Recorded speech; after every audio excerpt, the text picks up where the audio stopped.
J'ai un paradoxe, c'est que c'est moi qui vois pas, c'est moi qui vous ouvre les yeux. Oui, Donc oui. c'est déjà bien, non? Oui, c'est un joli paradoxe de Ça- vie. ça. Bonjour et bienvenue sur les papotes de Color Profil. Mon invité du jour, c'est Alexandre Delray. Il est entrepreneur, il est thérapeute en santé naturelle et holistique, il est auteur, ancien nageur de haut niveau et même footballeur. Et en plus de tout cela, Alexandre, il a une petite spécificité, c'est qu'il est non-voyant. Un grand merci à Alex pour la générosité de son partage et une très bonne écoute à vous tous.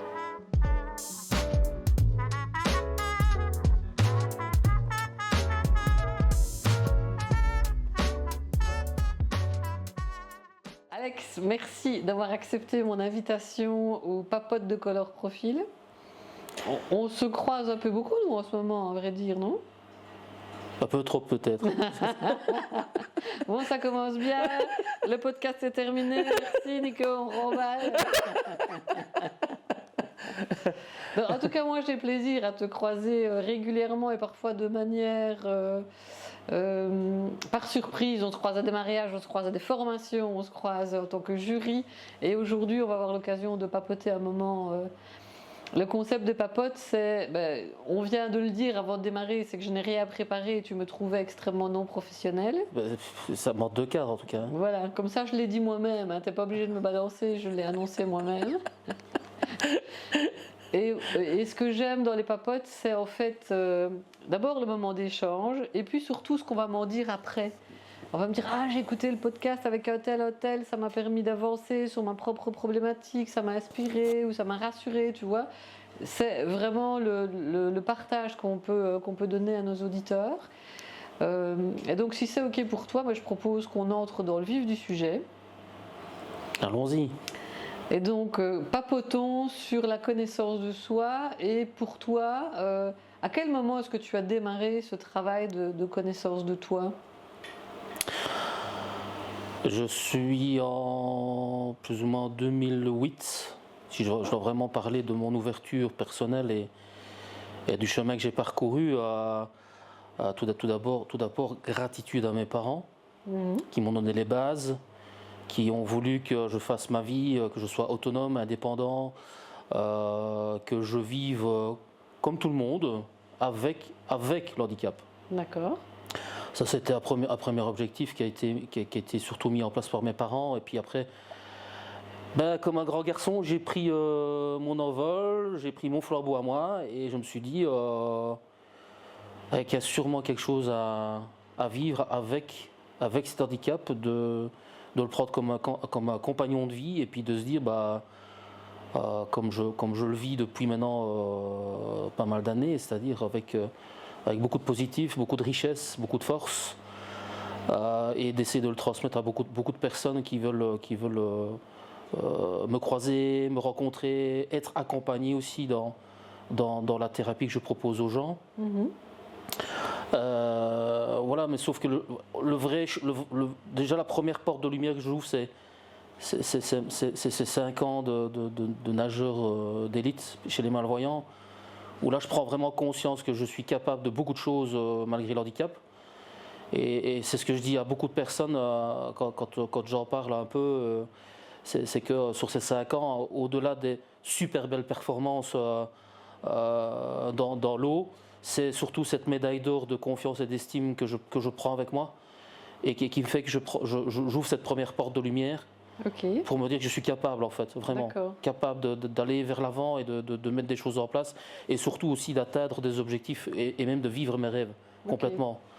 Et puis après, il y a cette autre porte que j'ouvre qui est ma porte personnelle, qui est mon cœur Bouddha, ma spiritualité et tout mon chemin que je mets en place pour aller vers ce qui me convient et qui va me permettre de m'épanouir quand je m'épanouis maintenant. D'accord. Donc si j'entends bien, il y a déjà un terreau familial qui t'a encouragé à être autonome, à vivre ta vie avec ton handicap. Et puis le fait de te lancer ce défi de nageur d'élite pour malvoyants. Première découverte de toi, c'était tu es capable ? J'ai découvert le potentiel. D'accord. Vraiment le vrai potentiel, que ce soit physique, mental, de savoir mettre une structure en place pour obtenir des objectifs, de savoir quel est l'investissement qu'on met en place pour l'obtenir l'objectif, avec forcément toute la rigueur que demande une carrière d'athlète de haut niveau, avec ses hauts et ses bas, et de savoir gérer l'émotionnel qui va avec. D'accord. C'est comme ça que j'ai commencé à comprendre aussi comment le corps pouvait fonctionner, que ce soit émotionnellement, mentalement, et comment le corps suivait justement ce mental et ses émotions. D'accord. Par rapport à comment il peut justement s'activer dans l'eau, et puis l'eau, ça a été mon vrai aquarium, parce que j'avais beaucoup de liberté aussi. Il n'y avait pas de contraintes en fait. Donc c'est là que j'ai compris aussi que en fait, la seule contrainte que je pouvais me donner dans la vie, c'est ma contrainte personnelle. D'accord. Voilà. Et forcément, en étant dans le bassin, j'ai compris qu'en fait, il n'y en avait pas.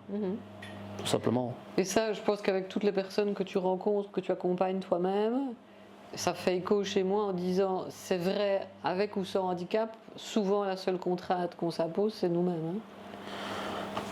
C'est le plafond de verre en fait qu'on explose, ou pas.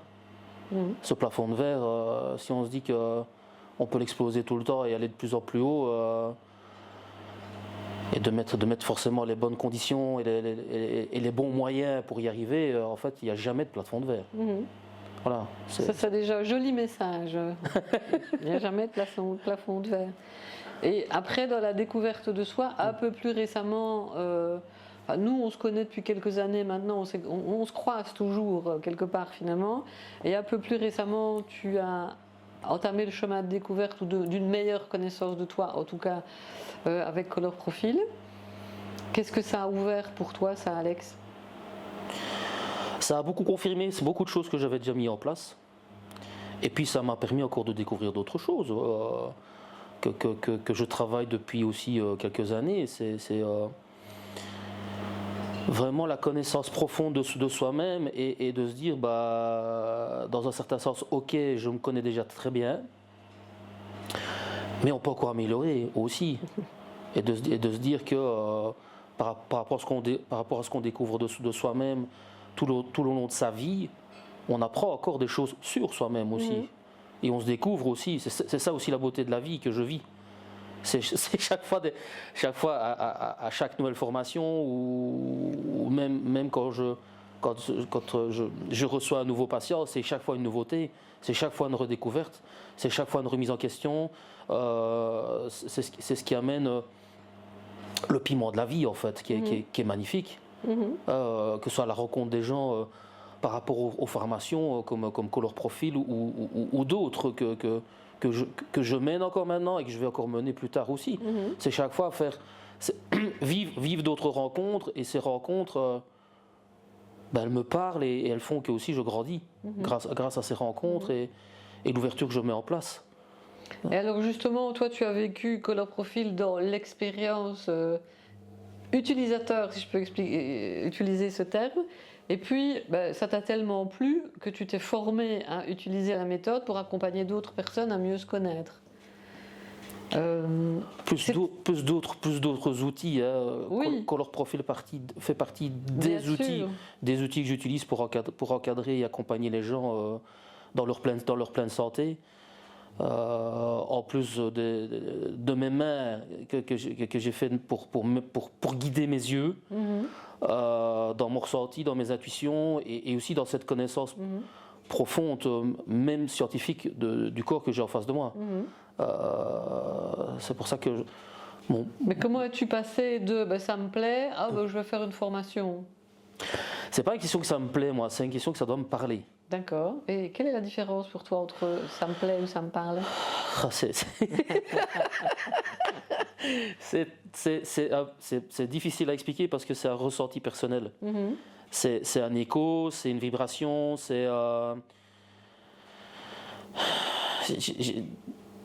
parce que toute formation, et ça je vais le dire en général aussi, toute formation que j'ai choisie, elle est avant tout aussi choisie pour mon chemin personnel avant tout. Donc si je fais cette formation, c'est parce que je suis en train de vivre une ouverture pour moi-même aussi, en même temps.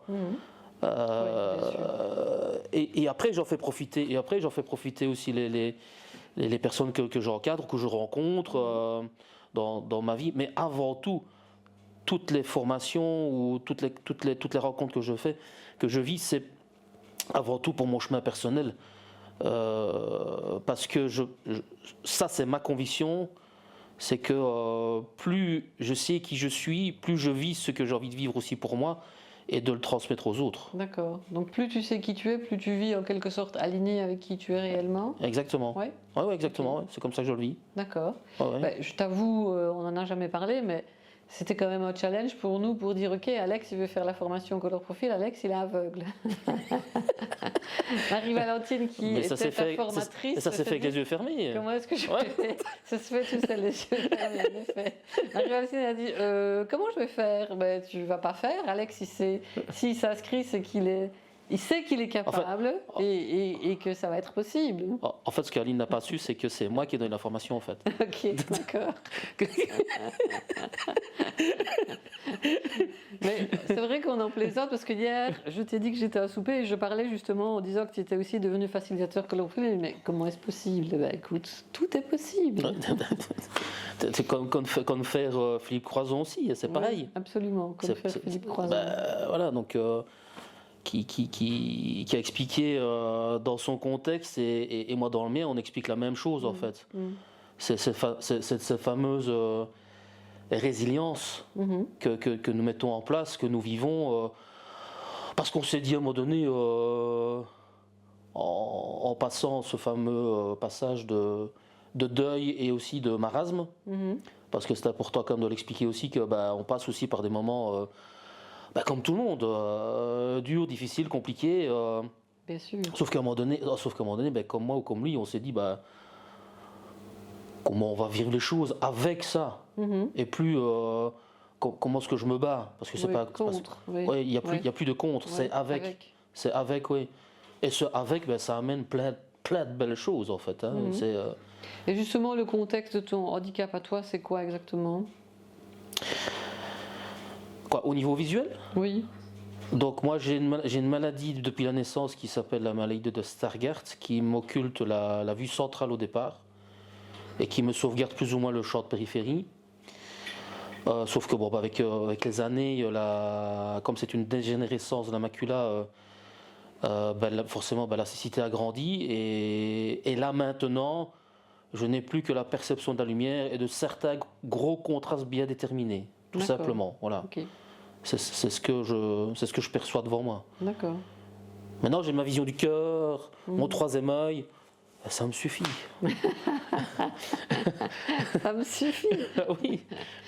Est-ce que tu penses que ça a influencé l'entrepreneur que tu es devenu, ce handicap? Sûrement. Ouais. Je pense que j'aurais pas ouvert les portes comme je les ai ouvertes dans le cas où j'aurais pas eu cette maladie dès le départ. Voilà, avec tout le chemin parcouru, que ce soit avec mes parents. Ma compagne m'a dit une super belle phrase, parce qu'à un moment donné, on peut aussi de temps en temps se reposer la question. Elle m'a dit tu n'aurais pas eu cet handicap, tu serais pas l'homme que tu es aussi. Grâce à cet handicap. Parce que moi maintenant, je peux en parler avec beaucoup de positif et de richesse. Que c'est que de la richesse en fait. Peu importe ce que je vois, c'est pas important. Et le grand paradoxe, c'est que quand on vient te voir, et ce sera bien tout à l'heure que tu expliques quand même ce que tu fais, parce que moi je n'arrive pas à l'expliquer, j'arrive à te recommander. Moi toujours clients. Pas non plus. Hein. J'arrive à te recommander des clients, mais je dis ne me demandez pas ce qu'il fait, je ne sais pas l'expliquer. Je sais ce que vous allez en retirer. Justement, tu arrives même à voir des choses qu'on ne voit pas nous-mêmes quand on vient te voir. Je vois ce que vous ne voyez pas. Oui, donc c'est une belle complémentarité. Pardon? C'est une belle complémentarité. De quoi? De voir ce que vous ne voyez pas? Oui. J'ai un paradoxe, c'est que c'est moi qui ne vois pas et c'est moi qui vous ouvre les yeux. Oui, donc c'est déjà bien, non? Oui, c'est un joli paradoxe de vie. Ça. Allez, essaye un peu d'expliquer ce que tu fais, finalement. Alors moi je dis toujours que je ne le fais pas, je suis ce que je vis dans mon métier. Parce que j'ai une grosse opportunité, en tout cas j'ai fait de ma passion mon métier. Okay. Et cette passion, c'est d'abord de comprendre et d'appréhender ce corps qui est en face de moi. dans toute sa splendeur. D'accord. J'ai toujours été passionné par cet apprentissage et cette étude du corps, que ce soit dans son mouvement, dans ses émotions, vraiment dans sa fonction globale et forcément spirituelle en même temps, parce que j'ai ouvert la porte. Donc c'est ce qui m'a amené, bon, déjà de le comprendre scientifiquement, ce qui est super important pour moi. Oui. Ne jamais, en tout cas c'est ma conviction, ne jamais éliminer la part physique du corps, elle est hyper importante aussi, et avec ses causes mécaniques. Et puis après, il y a l'autre pôle qui est la partie émotionnelle, il y a la partie énergétique, dans sa subtilité, on appelle ça. Donc c'est ce corps qui justement vous ne voyez pas, mais moi que je vois et que je ressens, et qui est aussi important que le corps physique, parce que on essaie d'aligner les deux en fait. Et puis alors il y a toute la part émotionnelle, qu'elle soit consciente, inconsciente, subconsciente. Il y a tous les liens transgénérationnels aussi, c'est-à-dire tout ce qu'on porte de nos antécédents, qui amènent des croyances subconscientes. Il y a toutes nos blessures inconscientes qui nous ont été transmises aussi par nos antécédents, mais que nous avons vécues et que nous avons gardées en nous comme blessures qui datent du passé. Puis on a toute notre conscience émotionnelle de tout ce qu'on vit au jour le jour, au quotidien, nos attitudes, notre posture, et puis voilà, les activités que nous faisons, puisque le corps s'adapte par rapport à un métier assis ou un métier en mouvement, ou même à un sport aussi, une activité physique qui amène toutes ces adaptations morphologiques et de posture de ce corps. Après, dire comment je fais, c'est... Moi, je peux montrer comment tu fais. Si tu ne me vois pas, mais voilà. C'est comme ça sur le corps. Et quand tu me regardes toujours comme ça. Donc, je crois que je suis un peu full square, comme on dit à Malmedy. Mais oui, voilà, c'est au travers du toucher, de ressenti. Et pas que. Il y a la parole qui entre quand même en jeu aussi dans tes accompagnements. C'est important de donner les messages aux gens. Oui. En tout cas, ceux qui sont prêts à l'entendre. Oui, j'allais dire, il faut parfois être prêt à les entendre. C'est important d'être prêt.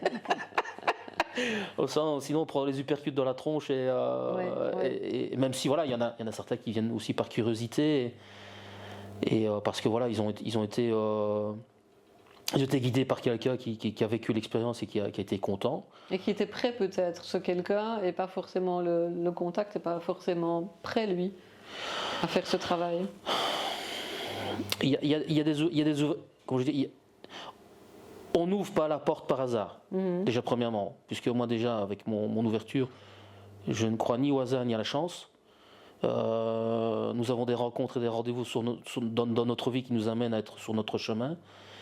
Et quand les personnes ouvrent la porte, même que ce soit la première fois, que ce soit par conviction et par le fait d'être prêt ou pas du tout, parce qu'on arrive par curiosité et qu'on se dit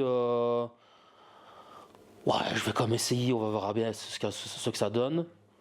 Après, les gens, de leur séance, ils en font ce qu'ils veulent. Après, forcément, j'interviens avec toute ma bienveillance et mon empathie pour forcément m'adapter à comment la personne arrive dans son attitude et sa posture. Celui qui n'est pas prêt, je donne quand même la vérité du corps, parce que je trouve qu'elles sont importantes à dire et que j'ai aussi une philosophie d'être honnête avec les gens. Oui.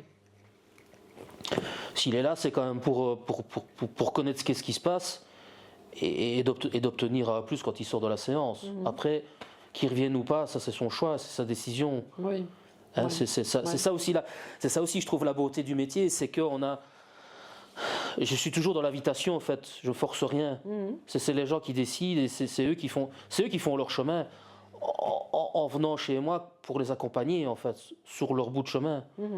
Après on fait un bout de chemin ensemble et puis après ils s'en vont, ils reviennent ou ils reviennent jamais ou reviennent 6 mois, 2 ans, 5 ans, 10 ans plus tard.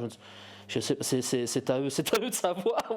Moi j'ai les bras grands ouverts et je dis voilà, la porte est grande ouverte et vous venez quand vous voulez ou vous revenez quand vous voulez. Vous savez que je peux vous amener du positif, de la rayonnance, tout en restant aussi parce que c'est super venez important. Quand vous voulez, c'est pas tout à fait vrai. T'as quand même un agenda qui est bien chargé, il faut attendre un peu quand même. Hein. Écoute, on est bon quoi. voilà. tout en expliquant aussi, parce que c'est super important, et je trouve que c'est ma bonne place, je trouve, en tout cas ma juste place, c'est d'être son complément dans la médecine traditionnelle. C'est super important de le dire, je le dis à beaucoup de personnes. Bien sûr. Je trouve que les deux ensemble sont très fortes, et il n'y en a pas une plus forte que l'autre. Je trouve qu'il est important de rester à sa bonne place et d'accompagner. Voilà, moi j'ai mes outils et j'ai aussi mes limites. Voilà, et ça me permet aussi de déléguer aussi le travail à d'autres personnes, que ce soit aussi dans le réseau holistique ou dans la médecine traditionnelle. J'ai un réseau, avec les années d'expérience, j'ai un réseau énorme, donc je peux me permettre de dire à la personne, même d'aller même revoir son médecin, de refaire une imagerie, une prise de sang, de voir un diététicien ou même un kiné, un ostéo, voilà. Et après les gens, ils font comme ça, ils vivent les deux en fait. Et comment est-ce qu'on définit ton métier? Que tu dois remplir un papier, que tu veux dire profession, voilà, qu'est-ce que tu écris? Ma carte de visite, c'est thérapeute en santé naturelle et holistique, ce qui peut être très vaste. Voilà, mais je l'ai intitulé comme ça parce que j'ai tellement d'outils que j'ai pas envie de me coincer dans un titre aussi. Oui, mais ça donne une idée peut-être un peu plus concrète. Il est quand même une question de thérapie, quoi. Il y a de la thérapie maintenant. Pas thérapeute, pas psychologue. Non, surtout pas. C'est pas ça. Pour ceux qui nous écoutent et qui nous regardent, oui, c'est pas de la psychologie. On est là pour mettre des actions. Mais les questions du corps, ou aussi de l'alignement, corps, cœur, tête. Tout. C'est l'alignement complet, quoi. L'alignement complet, oui. De permettre à ce corps énergétique et ce corps physique d'être bien alignés, d'être en phase entre les deux. Même si on n'est jamais en équilibre à 100%, hein, c'est important de le savoir aussi. Oui, l'équilibre par définition c'est quelque chose qui ballotte, parfois un peu plus stable, parfois un peu moins stable. Peut-être que ce qu'on peut préciser aussi, parce que pour ceux qui croient, qui écoutent ce qu'on dit et qui peuvent penser c'est un peu chelou ce qu'ils racontent, on reste habillé chez toi. Oui. Oui, je permets aux gens de rester au chaud. Voilà. Oui, c'est ça. On reste habillé, tout va bien. On enlève ses chaussures, ses bijoux, mais tout le reste peut rester en place. Voilà, donc juste les lunettes. Je demande souvent comme les montres connectées à être enlevées. Oui. Parce que ça peut être une interférence dans le magnétique du corps. Ça, on devrait interdire. Roulez tous sur votre montre connectée, s'il vous plaît. Non, je laisse libre à tous de porter ce genre d'outils ou pas. Mais dans les séances, j'enlève vraiment tout ce qui pourrait interférer dans mon ressenti en fait. Que ce soit même un smartphone, hein, c'est pareil. Hein. Oui. Donc, roulez aussi sur vos smartphones. Voilà, écrasez-le. Et Alex, je sais que tu accompagnes beaucoup d'entrepreneurs. Est-ce qu'il y a des symptômes similaires aux entrepreneurs qui viennent te voir? Derrière cet entrepreneur, il y a un être humain déjà. Oui. Donc il n'y a pas. La plupart du temps, oui. Il n'y a pas de différence pour moi. Non, t'as pas de. Tu sais, parce que moi, ce que j'entends parfois, et les raisons pour lesquelles parfois je t'envoie mes clients, ça va être un des grands symptômes pour moi des entrepreneurs, c'est le poids sur les épaules. Là, tu vois, des tensions dans la nuque, des tensions dans les épaules. Il n'y a pas que les entrepreneurs qui ont les épaules chargées. Hein. Non, on est d'accord, mais là, ma question portait plutôt sur les entrepreneurs. Est-ce que c'est quelque chose, ou bien tu dis non, peu importe la profession, c'est pas lié à certaines charges? Les entrepreneurs, quel que soit le métier, sont sous les responsabilités. Donc forcément, ils amènent des lourdeurs, des charges, des pressions. Ils ne s'écoutent pas forcément non plus. Hein. Ah oui, grand débat ça. Donc, ils sont plutôt là pour les autres que pour eux. Donc mon rôle, c'est de leur faire prendre conscience que... Le mien aussi. Oui, entre autres. De leur faire prendre conscience que ok, on est là pour les autres, mais c'est important de penser à soi et de ne pas s'oublier en fait. C'est vraiment ça. De se respecter, même, je dirais plus. Oui. De se respecter. De ne pas s'oublier, se respecter. Ça fait vraiment écho avec une séance que j'avais ce matin avec un dirigeant, et je lui posais une question assez simple. C'est qu'est-ce qui te donne envie, toi, dans ton entreprise? Il me dit, bah, tu ne peux pas me poser ce genre de questions. Ah bon, pourquoi est-ce que je ne peux pas te poser ce genre de questions?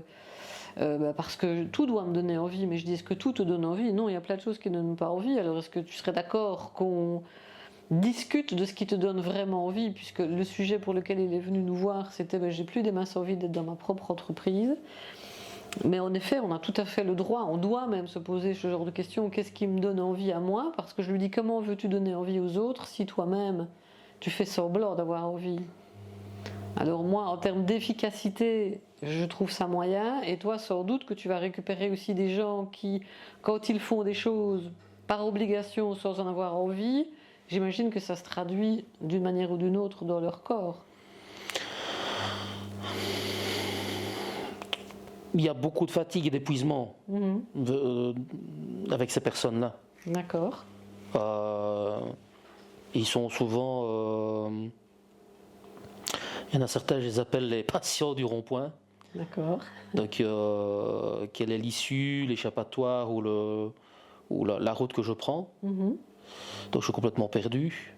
Il y en a certains qui sont dans une grande fatigue parce qu'ils sont allés trop loin, justement en manquant de respect dans leurs limites. Et on peut aller jusqu'à même à l'épuisement, jusqu'au burn-out. Bien sûr, le burn-out du chef du dirigeant ou de l'entrepreneur, ça existe. Ouais. Oui. Alors moi, comment dire, les personnes qui sont je parle du vrai burn-out, c'est vraiment plus rien du tout. Oui, plus rien ne marche.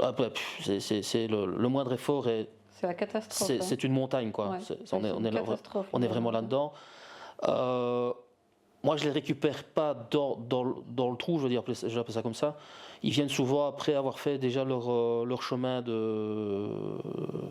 pour remonter la pente, avec un psychothérapeute, un coach de vie. Voilà, c'est des gens qui ont déjà fait un chemin et qui arrivent souvent chez moi en ayant déjà remonté la pente, mais c'est pas fini. Voilà, parce que il y a encore des choses à comprendre plus profondément que l'aspect psychologique ou corporel, quoi. Oui. Donc, mais voilà, il y a ça, et puis il y en a certains qui arrivent aussi parce qu'ils sont déjà en pleine remise en question ou prise de conscience que ce qu'ils vivent n'est pas eux, en fait. Oui.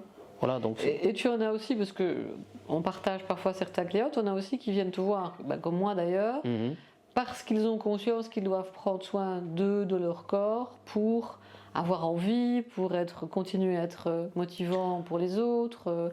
Tu as aussi des clients qui viennent comme ça, je sais pas comment on appelle ça, en entretien, parce que tu fais des abonnements et qui viennent en prévention, en entretien, parce qu'ils ont conscience que c'est important. Dans mon métier, j'ai de tout. Au niveau du suivi. Ne raconte pas tout. Hein. Non. Il n'y aura pas de nom déjà, donc. Ouais. À part toi. De toute façon, moi, c'est foutu. C'est foutu, voilà. Tout le monde sait tout. Voilà. Il y a des gens qui sont en thérapie pure, donc qui arrivent vraiment avec une souffrance et sur laquelle on travaille vraiment. Et là, c'est là que je peux aussi travailler en complément avec un kiné, un ostéo, un posturopodologue, avec un psychothérapeute, une logopède chez les enfants aussi, d'accord, par exemple. Ou aussi, maintenant, je collabore énormément avec des psychomotriciennes relationnelles aussi. Donc ça, c'est surtout pour les enfants, mais avec les parents aussi. Donc il y a ça. Mais il y a des gens qui sont vraiment en thérapie curative, qu'on appelle ça, où là, vraiment, on part d'un point de souffrance. Et je vais permettre, en tout cas je vais la guider avec plein d'outils à ce qu'elle retrouve sa pleine santé, sa rayonnance, de remettre des projets en place et de vivre ses rêves complètement. Puis il y a des personnes qui viennent en prévention après avoir fait un chemin curatif et qui se disent c'est quand même bien de continuer par prévention et de se dire au lieu de faire tout ce chemin comme on a fait pendant 15 jours, tous les 15 jours, 3 semaines, pendant X temps, je viens peut-être une fois par mois. Il y en a certains qui viennent toutes les semaines, il y en a qui viennent tous les 15 jours. D'accord. Il y a pas de son rythme. Chacun son rythme. Et puis il y en a certains qui ont fait leur chemin avec moi, qui partent un peu dans la nature, qui font leur chemin tout seuls. Et puis qui me rappellent, comme je dis, des fois 6 mois, des fois 2 ans plus tard, des fois 3 ans plus tard, et qui se disent voilà, je suis dans une problématique, j'ai besoin de vous, voilà, parce que le premier chemin, ben, ça s'est bien passé et que la personne a trouvé son résultat. Et qu'elle se dit, bah voilà, je suis dans un chemin où là, je me pose un peu des questions, où je sens que même physiquement, ben, elle a déjà fait son chemin. Donc forcément, ben, c'est pas que ça va plus vite, mais on est sur quelque chose de plus spécifique aussi. Ok. Il y a beaucoup de gens, enfin moi je rencontre pas mal de gens qui se rendent malades au travail.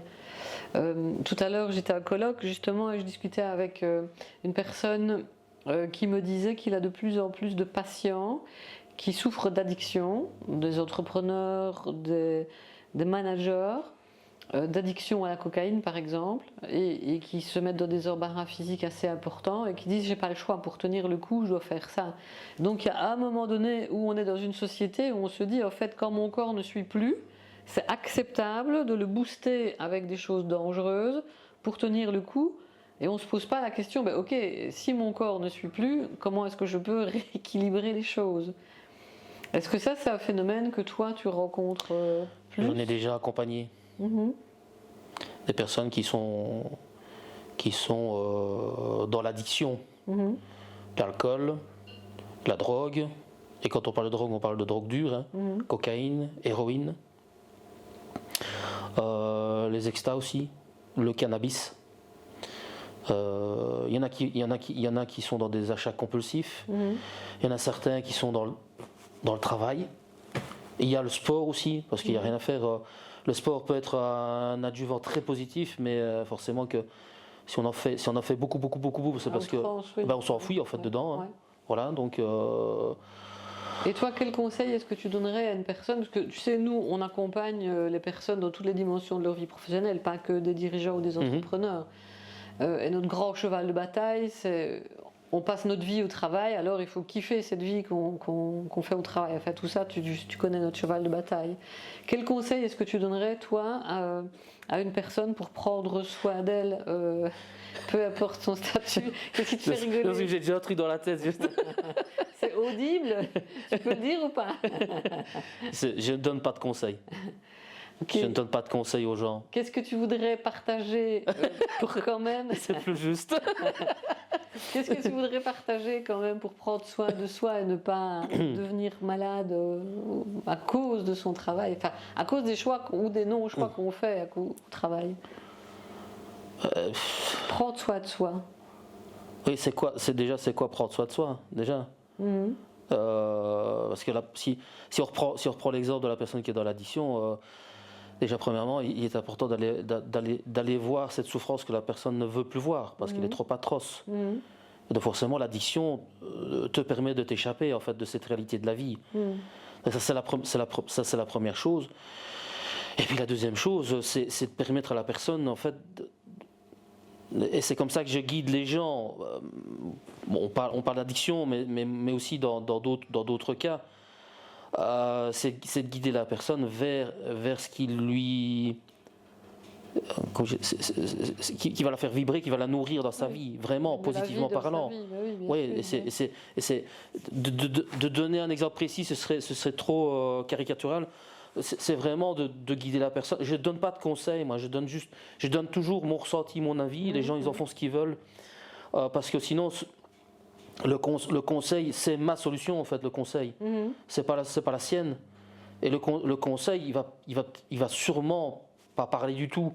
Alors moi, je préfère, en restant avec beaucoup de recul et de détachement, sans influencer la personne, c'est juste lui dire, voilà, moi j'ai ce ressenti-là, j'ai cet avis-là, je pense comme ça moi. Après, vous en faites ce que vous voulez. C'est ça. C'est à vous de mettre les actions qui vous appartiennent à vous et qui vont vous permettre de retrouver votre pleine santé et de vous dire, là je suis bien. Comme j'accompagne un jeune homme comme ça qui revient justement d'addiction à la coke. On a dépatouillé et dégrossi le problème. Et puis après, au fur et à mesure des séances et de son chemin qu'il a voulu mettre en place, en lui disant bien que l'eau à laquelle je l'amène, c'est lui qui va la boire. c'est pas moi. Hein, c'est ça le principe aussi. Oui, bien sûr. Hein, donc, oui. en espérant qu'elle est potable. Parfois, c'est pas si grave non plus. Donc, Mais pour moi, le message, c'était vraiment le travail doit être une source de croissance, de progression, de toujours, plaisir, toujours. de partage, de contribution. Et quand c'est pas le cas, s'il vous plaît, ne vous rendez pas malade. Enfin, il y a plein de choses à faire, plein de possibilités, mais quand on commence à malmener son corps, à prendre des drogues ou aller jusqu'à l'épuisement, à ne plus dormir, à ne plus avoir du plaisir et à trouver de l'envie dans sa propre vie, s'il vous plaît, le message, c'est vraiment... Oui, mais il faut savoir l'entendre. Oui. C'est important de savoir l'entendre, ce message. S'autoriser à dire, ok, là, pour le moment, ce que je suis en train de faire, ça ne me convient pas, en fait. Et croire en soi, comme tu disais, avec tes exploits sportifs, croire en sa capacité de faire autre chose qui va nous rendre plus heureux. Tu sais ce que cette première porte de lumière m'a appris, moi, aussi, dans ce passage de nageur d'élite? C'est savoir se mettre des claques. Ok. Voilà, alors ça a l'air très dur de discours. Sauf qu'à ce moment-là, c'était comme ça. C'est quoi savoir se mettre des claques, Alex? C'est savoir se mettre devant son miroir et de se dire ce que je vis n'est pas bon. Ok. Voilà. Et de se dire je suis autre chose que de vivre ça. Et d'aller vers ce que j'ai envie de vivre et d'être dans ce positif pour se dire ça me parle, ça me convient, ça c'est bon pour moi, là je suis bien. C'est ça le principe. Maintenant comment? Il y a plein d'outils, il y a plein de chemins à explorer qui font qu'à un moment donné, la personne va se dire, et ça c'est ce que j'ai vécu aussi moi personnellement, c'est pour ça que je dis aussi à beaucoup de personnes que j'accompagne, ce que je vous propose, je l'ai mis en place, je l'ai vécu, et je l'entretiens, que ce soit mon travail personnel que j'ai mis en place grâce aussi à la natation, et du boost que mes parents m'ont donné pour me lancer sur le chemin. C'est ce que je transmets aux gens. Maintenant, après, je le mets à ma manière et il n'y a pas besoin d'être non plus dur comme fer pour arriver à atteindre ses objectifs. Mais c'est important de se dire, et je l'ai dit hier, j'étais en formation en numérologie hier, et je l'ai dit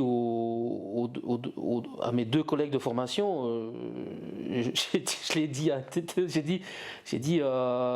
si je te demande de te mettre une claque, tu le fais ou pas? Et la personne, elle sortait, elle me fait déjà, il est dingue. Et puis elle me dit, bah non, parce que c'est plus facile de la donner à l'autre qu'à soi-même, forcément. Ouais. Donc c'est ce premier passage qui est hyper important. Ouais. C'est de s'accepter soi-même, comme on est, avec ses forces et aussi ses faiblesses. Et de se dire que quand on est vraiment dans le mal-être, c'est de savoir devant... Non, c'est pas toujours évident et tout le monde n'est pas prêt à faire ce passage-là, de se dire, en plus c'est le départ de la thérapie, c'est de se dire, je ne suis pas bien. Prise de conscience. Prise de conscience. Et de se dire, je ne suis pas bien, mais je veux aller mieux. Là, on commence. Oui. Là, on commence. Après, ce qui se passe entre je ne suis pas bien et je vais mieux, voilà, c'est liberté totale. Après, on voyage, que ce soit corporellement, que ce soit mentalement, émotionnellement, que ce soit même dans ce coaching que je donne au niveau du développement personnel de la personne, par n'importe quel outil, que ce soit Color Profile, que ce soit maintenant, j'ai les croyances limitantes qui vont avec, il y a mon chemin personnel aussi, avec les outils que j'ai utilisés et que je transmets aussi aux gens. Je l'ai encore expliqué aujourd'hui en thérapie. Moi, il y a des fois, je transmets des gens d'aller lire des Fables de La Fontaine, par exemple. À l'univers métaphorique, c'est quelque chose de très important, je pense, qui nous permet vraiment d'avancer sur notre chemin. Nous, on va utiliser beaucoup d'univers métaphorique ou d'outils métaphoriques. Alex, en plus d'accompagner tes patients, tu es avant toute chose un entrepreneur. Oui. Comment est-ce que tu as rendu ça possible? Parce que c'est pas pour tout le monde. Déjà, c'est pas pour tout le monde. Et puis, tu as quand même une petite spécificité qui complexifie un tout petit peu l'histoire. Comment tu as fait pour rendre ça possible? Parce que je me suis dit que c'était possible, c'est tout. Ah, Et que c'est toujours possible. ah oui, c'est possible. Ah en oui, tout c'est cas. possible. Ben, c'est Oui, possible. Quand oui. on se dit que c'est possible, c'est possible. Oui. Donc après Ah, parce qu'il y a faire ton Oh. métier, après il y a gérer ton entreprise, il y a trouver des clients, il y a te faire rémunérer pour ce métier, piloter ton entreprise, Eh ben, enfin, tu- comme tout entrepreneur. tu sais quand je suis devenu la première fois entrepreneur, Non, quand je suis nageur d'élite, d'accord, parce que je forme mon équipe. ok, En tout cas, je construis mon équipe. Parce qu'autour de moi, il y a un coach, il y a un préparateur physique, il y a un kiné, un ostéo, il y a un médecin. Il y a une structure qui est mise en place, donc c'est-à-dire où je nage, où je fais ma préparation physique. Il y a le diététicien qui est avec aussi. Enfin, il y a toute une équipe qu'on met en place. Et de savoir. Et je pense que tout entrepreneur, ça c'est ma conviction à moi. Et c'est ce que j'ai appris déjà à ce moment-là, donc c'est-à-dire il y a déjà 25 ans. Et même plus, parce que c'était 95 quand j'ai commencé, donc on est à 30. Hein. Oh là là. Donc c'est que je pense que, et moi, c'est ma conviction, c'est que tout entrepreneur réussit s'il est aussi bien entouré. d'accord. Et qu'il met l'équipe qui lui parle et qui fait qu'il va pouvoir se concentrer sur ce qui lui passionne vraiment et de déléguer, je vais être un peu grossier, et de déléguer tout ce qui lui fait chier en fait. D'accord. Mais dont les personnes adorent ça. Donc moi, c'est ce que j'ai mis en place aussi. Parce que moi, ce qui me passionne, c'est ce que je vis sur le terrain. C'est la thérapie que je propose aux gens, c'est de vivre les moments avec les personnes dans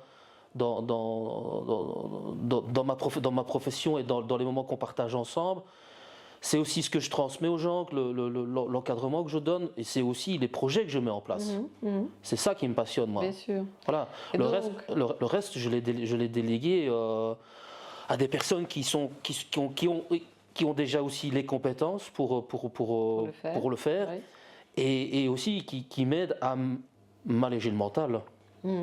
Donc, petite parenthèse, tous les entrepreneurs que j'accompagne, qui ont du mal à déléguer, qui passent leur temps à faire des choses qu'ils n'aiment pas, ouvrez grand vos oreilles, c'est pas moi qui le dis, c'est Alex. Faites ce qui vous passionne. Faites faire à d'autres ce qui vous passionne pas, mais qui les passionneront peut-être eux. Confiez des choses à d'autres personnes qui ont les compétences, et parfois plus de compétences que l'entrepreneur lui-même pour le faire, et faites ce qui vous passionne vous. C'est pas moi qui l'ai dit, c'est Alex qui l'a dit, mais moi je cautionne à 10 000%. Hein. C'est ce que je vis. Voilà, moi j'ai fait mes expériences, moi c'est ce que je vis et c'est ce que et je vois. Enfin, en tout cas pour moi, je vois que ça fonctionne. Donc je sais que tu ne donnes pas de conseils, Alex, mais imaginons que tu te trouves face à un ou une jeune entrepreneur qui te dit comment est-ce que je dois faire pour être heureux en tant qu'entrepreneur? Je vais lui dire ferme les yeux, ça va aller, tracasse. Ferme les yeux et ouvre quelque chose d'autre peut-être aussi alors. Son cœur? Entre autres. Ouais. Entre autres, oui. Allez, et autre chose que ferme ses yeux. Je sais que tu ne veux pas donner de conseils, mais je crois que ça fait partie aussi des personnes. Enfin, tu as déjà un long chemin d'entrepreneuriat derrière toi, moi aussi.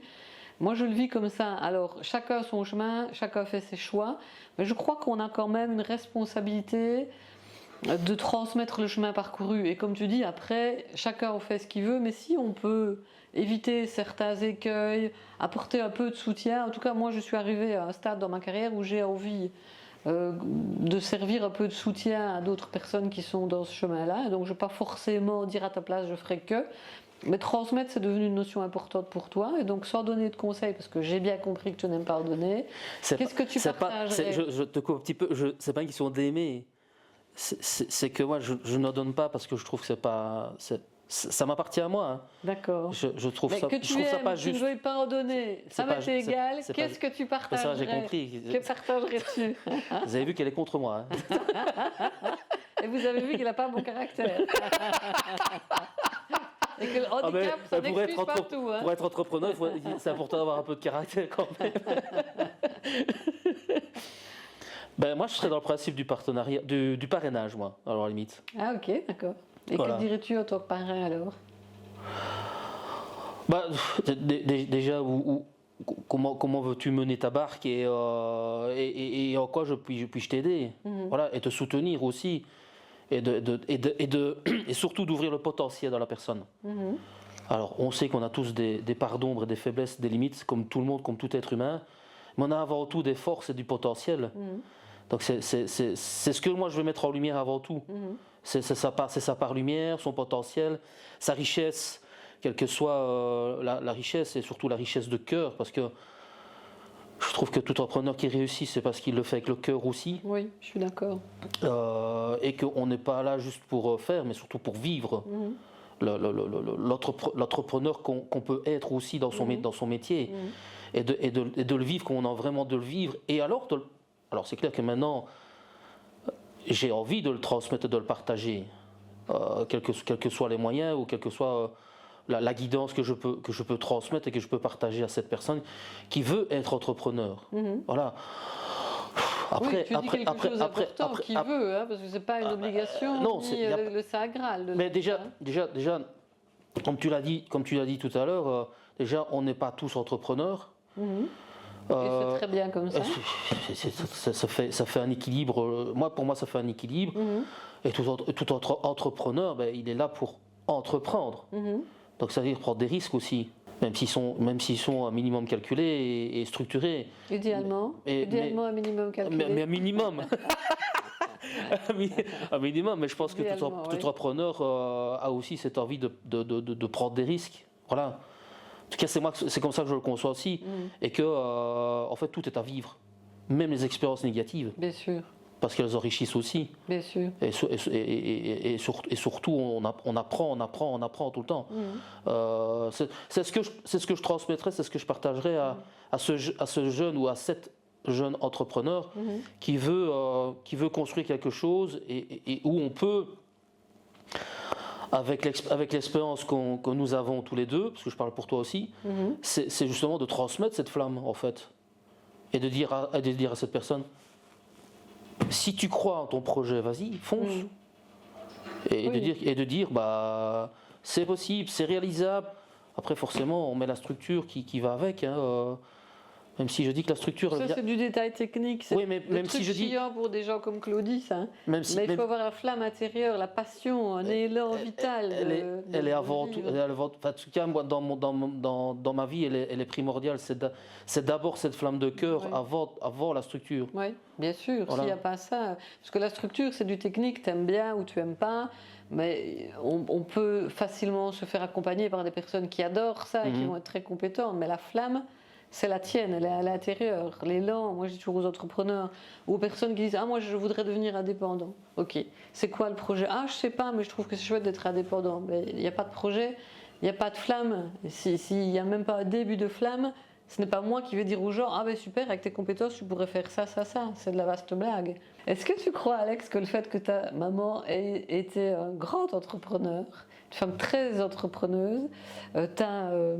influencé dans ta vie d'entrepreneur? Ma maman est mon premier coach de vie. Une main de fer dans un gant de velours, avec beaucoup d'amour, mais avec cette envie de réussir. C'est ce qu'elle m'a transmis. Alors c'est clair que les 20 dernières années de sa carrière professionnelle, j'ai appris beaucoup parce que j'ai vu comment elle fonctionnait, j'ai vu comment une entreprise fonctionnait, j'ai appris beaucoup sur le terrain, ce qui est à la limite le plus amusant que d'être assis dans une classe, en fait. Oui, voilà. c'est sûr. Je trouve que c'est le terrain qui amène le plus de formation. Et j'ai appris beaucoup à ses côtés, voilà, comme aussi avec mon père qui m'a amené aussi à savoir mettre une structure en place. Voilà, mon père m'a transmis ce mental qui est quand même important aussi. Bien sûr. Et de se dire que voilà, pour obtenir l'objectif, c'est important de mettre la structure qui va avec. Voilà, mon père, et plus voilà, je ne parlerai pas de dureté, mais de savoir ce qu'on veut. C'est vraiment ça. Persévérance. Oui, surtout, oui, persévérance. Et puis, mon père m'a transmis, c'est que quand tu fais les choses, tu les fais à fond ou pas du tout. Oui, si on les fait, faisons-les bien. Hein. Voilà. On est Exactement. d'accord là-dessus. Maintenant, on peut arrondir et mettre de la souplesse dans ça. Hein. C'est pas parce qu'on est. C'est parce qu'on est souple et dans la rondeur qu'on ne peut pas, on peut pas se dire qu'on a envie de faire les choses bien. C'est un état d'esprit, voilà. Mais mon père, il m'a transmis ça, voilà. Et ma mère m'a accompagné dans ce début de vie pour me lancer, en fait. Hein. C'est clair que au niveau personnalité et caractère, je lui ressens beaucoup. Voilà, de ce leadership. Donc ta maman a ce même mauvais caractère que toi, c'est ça que tu veux dire? 2 taureaux dans la même maison. Pardon maman d'Alex si vous nous écoutez. Deux taureaux et 2 leadership. Hein. C'est pas que 2 taureaux, c'est 2 taureaux leadership. D'accord, ok. Okay. Alors dans certains sens, ça peut avoir du très bon, d'accord, mais des fois c'est un peu électrique. Voilà. Oui, maintenant, oui. mais moi, j'aime ma maman, j'aime mon papa et même si on n'a pas toujours été d'accord, on a toujours construit. C'est le principal. On peut s'aimer sans être tout le temps d'accord. Hein. Mais c'est ce qui fait la richesse humaine. Hein. Oui, c'est la différence et le désaccord aussi. Absolument. Maintenant, comment on le vit, c'est encore autre chose. Mais c'est que du bon après, en fait. Voilà, pour la suite. Comment est-ce que tu vois la suite de ton aventure maintenant, toi, Alex? J'ai une chanson depuis, qui me parle beaucoup, que j'ai redécouvert il y a plus ou moins 2 ans déjà, dans un grand séminaire. C'est quoi qu'il se passe, j'irai toujours au bout de mes rêves. Ok, d'accord. Toujours. Et que le plafond de verre chez moi n'existe pas. D'accord. Voilà. Ce plafond de verre, pardon. Pour moi, il n'y a pas de limite. Voilà. Maintenant, je sais que je ne vivrai pas tout, sauf que je dis à moi-même que je veux partir de ce monde sans regret. D'accord. C'est ce que je veux pour moi. Tout à chacun de m'accompagner. Voilà, je sais que ma tendre chérie n'est pas toujours facile. Je le conçois fortement. Mais je suis hyper bien accompagné avec une femme merveilleuse qui me suit dans mes folies, qui des fois me met un peu le frein, mais dans un côté positif, ce fameux, comme tu l'avais expliqué dans ta conférence, le fameux oui mais positif là, qui est pas négatif, mais qui est moi l'homme d'instinct et fougueux que je suis peut de temps en temps me recadrer, même si je suis pas toujours d'accord, mais et qui calme aussi cette impulsivité aussi, ça, voilà. Donc il y a ça, et puis voilà, les valeurs familiales qu'on colporte sont hyper importantes. C'est là qu'on se ressource aussi. C'est là que je trouve mais aussi mes belles énergies, avec les 3 petits qui sont arrivés ici il y a pas longtemps aussi, depuis 2 ans, plus tous les événements qu'on vit en famille et tout ce que je vis, moi, c'est gratitude. Gratitude. Moi, la vie est précieuse et la vie que je mène, elle est merveilleuse en fait, vraiment. Qu'est-ce qui fait qu'elle est merveilleuse, ta vie, Alex? Pardon? Qu'est-ce qui te permet de dire aujourd'hui que ta vie est merveilleuse? Parce que je suis ce que je veux vivre. Ok. C'est vraiment ça. D'accord. C'est ce principe-là que. Et je le répète, je peux en parler comme ça maintenant. Mon handicap est mon compagnon de vie, c'est complètement intégré, ce n'est même plus un problème. Ce n'est plus une fatigue, c'est plus un épuisement, c'est un atout vrai. C'est ce que même je dis aux personnes quand elles veulent parler de moi. Mettez l'handicap de vue avec, parce que c'est ma richesse, c'est mon identité, c'est comme ça. Et il y a même une autre question que je réponds et qui étonne énormément beaucoup de personnes. C'est: Alex, on te dit demain, il y a une opération qui fait que tu peux revoir. Tu dis quoi? Je dis non. Parce que je suis heureux comme je suis maintenant. Et que je ne changerai rien. Ça me touche beaucoup ce que tu dis. Parce que ça pourrait être vrai pour toute une série de choses, et je trouve que c'est tellement authentique chez toi que j'ai souvent réfléchi parfois nous, alors on ne veut pas se classer les valides, on ne sait pas toujours comment agir face à une personne qui est porteuse de handicap. Et avec toi, c'est tellement intégré, accepté, et je crois même aimé. Je crois que tu aimes profondément qui tu es avec ton handicap, que la question s'est jamais posée. Je crois que l'inclusion, elle vient aussi de toi, tu vois. C'est très fluide, en fait. Il n'y a pas de barrière avec toi parce que c'est tellement aimé dans ton propre chef que c'est très fluide. Alors ça me touche énormément ce que tu dis. Tiens, si je pouvais avoir cette opération, je dirais non. C'est une acceptation pleine et entière et un amour profond de soi-même tel que nous sommes. Et ça, je trouve que c'est un message magnifique pour toutes les personnes qui nous écoutent et qui vont nous regarder. Moi, je veux vraiment te dire merci pour ce très beau message. Et je voudrais, si c'est ok pour toi, qu'on en reste là-dessus parce que c'est tellement beau comme message que je voudrais qu'on n'ajoute plus rien, que les personnes puissent terminer ce podcast avec cette idée-là du partage que tu nous as donné, Alex. Je vais juste dire merci à ton invitation. Merci à toutes les personnes qui regarderont cette vidéo et qui écouteront ce témoignage. Et merci à la vie. Je t'envoie bisous de loin, tu ne le vois pas, mais franchement... Merci. Si, je le vois. Tu l'as ? Hop là. Non, vraiment, Alex, merci, parce que c'est un joli cadeau que tu as fait de prendre ton temps et de partager avec autant de sincérité et d'authenticité, sans tabou, sur des sujets qui, je suis certaine, vont inspirer les personnes qui vont nous écouter. Donc vraiment, merci de tout cœur. Si je peux allumer la flamme de ceux qui écoutent, tant mieux. Voilà, tout simplement. Merci, Alex. Avec grand plaisir, merci à vous, tous.